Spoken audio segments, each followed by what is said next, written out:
Hi guys and welcome, Gnembon here with a video about interesting quirks in Minecraft. You probably read the title and you thought it was just a bunch of lies. First of all, bedrock breaking is now fixed, and second of all, there is only one legit dragon egg, so how would you be able to get many of them?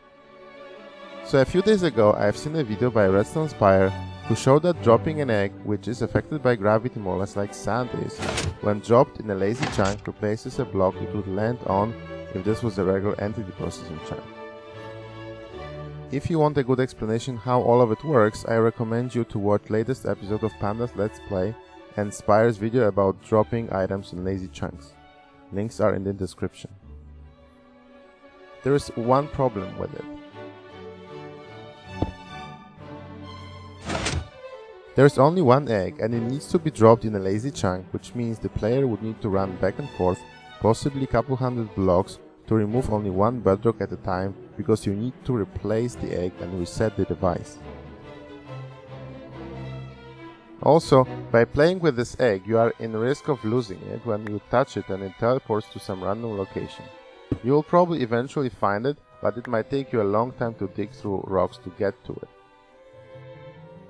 When I saw the video about the new bedrock breaking technique, I thought immediately, let's do it with the multiple dragon eggs. So I thought about this machine I built a while ago, for which I couldn't find a use back then.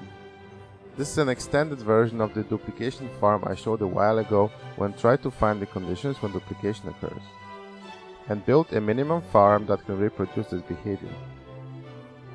This is still the micro duplication farm, just repeated 256 times and spawning the entire side of 2 chunks.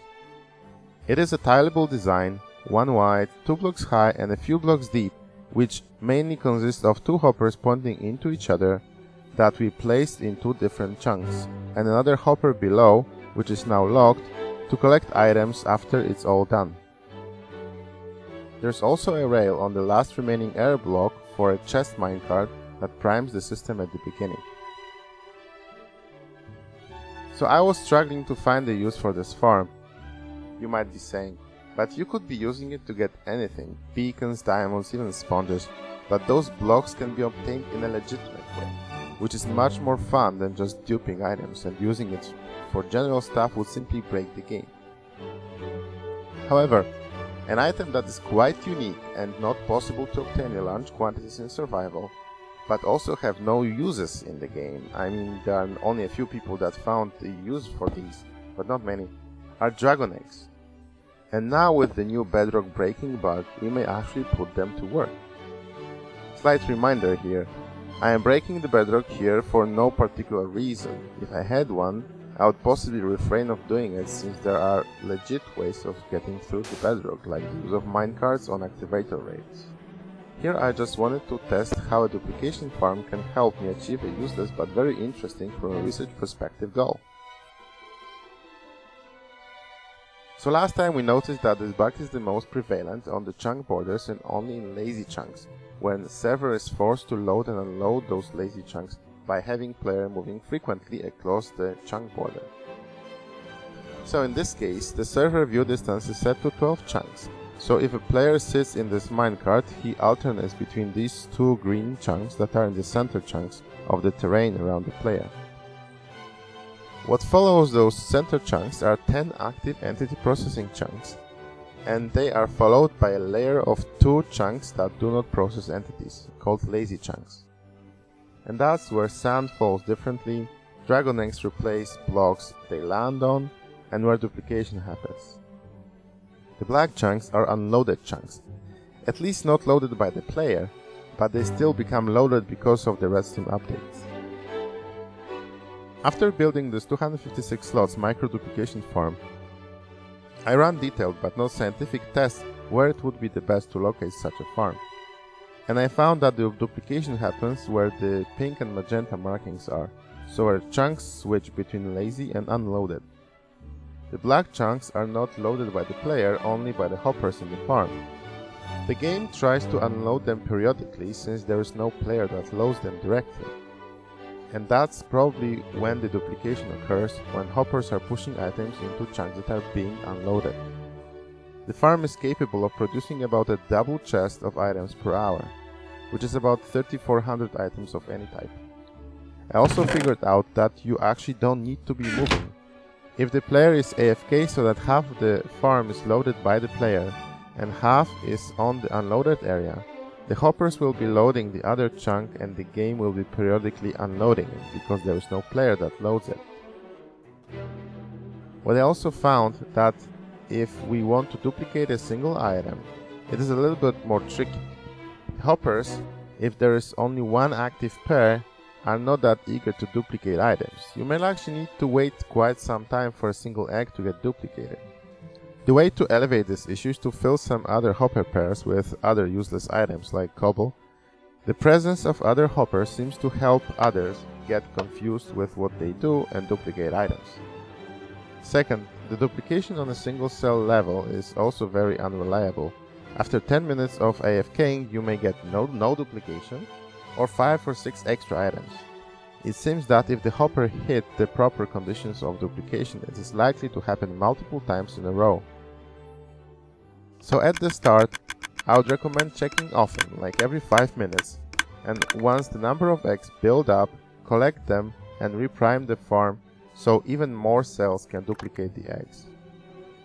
This will start creating eggs exponentially until we reach the full capacity of the farm, which in this case is 256 items or 4 stacks of eggs. In this case, we can just place the full 4 stacks for priming and leave the farm running for a longer time to yield about a double chest of items in an hour. And this with a server running on 1% CPU, so without the lag, which supposedly helps great ways to cause even more duplication. You can see that I refrained here from automatic collection of the items. The reason is that in this design they can only be collected after the AFK session, and it will take about half of the AFK time to drain the farm from its contents using a hopper. So I found dropping items for the player to collect them and put to the chests was the best idea. So with this part done and many eggs in our pockets, we can go to the part 2 of our plan. The eggs have to be dropped on the ground while being in a lazy chunk, so I built a simple scaffolding here that allows us to cover all the area in question with gravity influenced blocks. Each section consists of pistons, offset by 1 block horizontally and 2 blocks vertically, powered by this redstone line. The pistons at the bottom are butt powered, so I need an update from this piston to move with the other rows. The slime block connectors allow for simultaneous activation of all the spots, although resetting takes quite some time. I don't know if that's important, but I thought it would be quite cool if all the eggs drop at the same time. Obviously, you can use other ways of dropping these eggs. I recommend watching video by Ilmango where he was using signs, which is much easier if you want to get rid of one layer only, but more tedious if you want to repeat the procedure multiple times. This contraption here can be reused with a simple flick of a switch. The only manual step required would be to replace all the dragon eggs.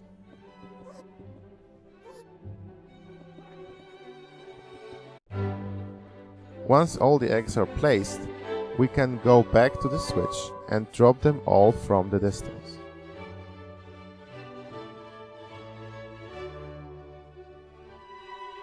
Those of you who paid close attention may notice that the floor that we are removing was actually in the unloaded chunks at this point, which is correct, but the redstone signal to turn the machine loads these chunks, and since we are only loading an area that is 3 chunks wide, none of them becomes an entity processing chunk, and all the eggs should behave as expected.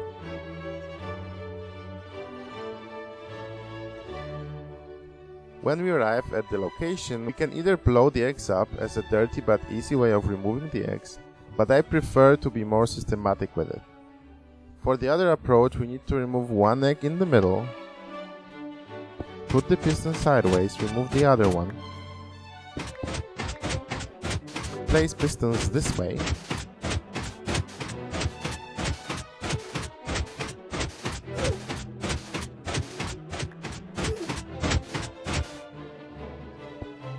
next we need to place 2 rows of pistons in the middle,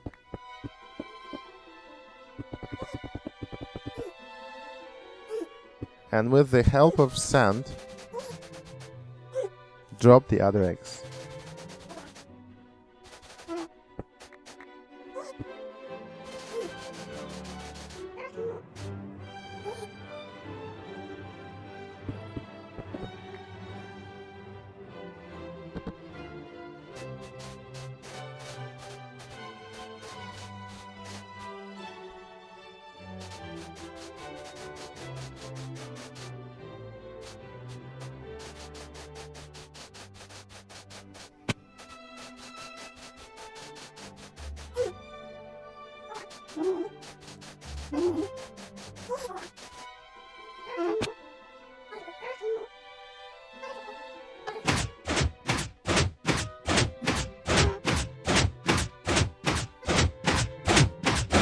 With the other layers we need to be more creative, but it still can be done the same way.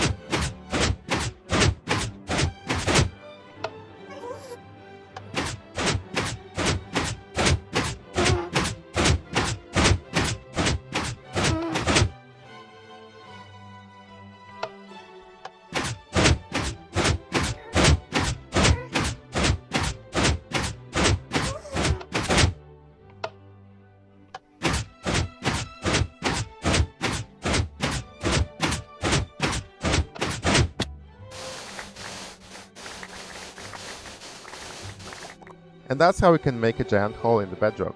That's all what I have prepared for today.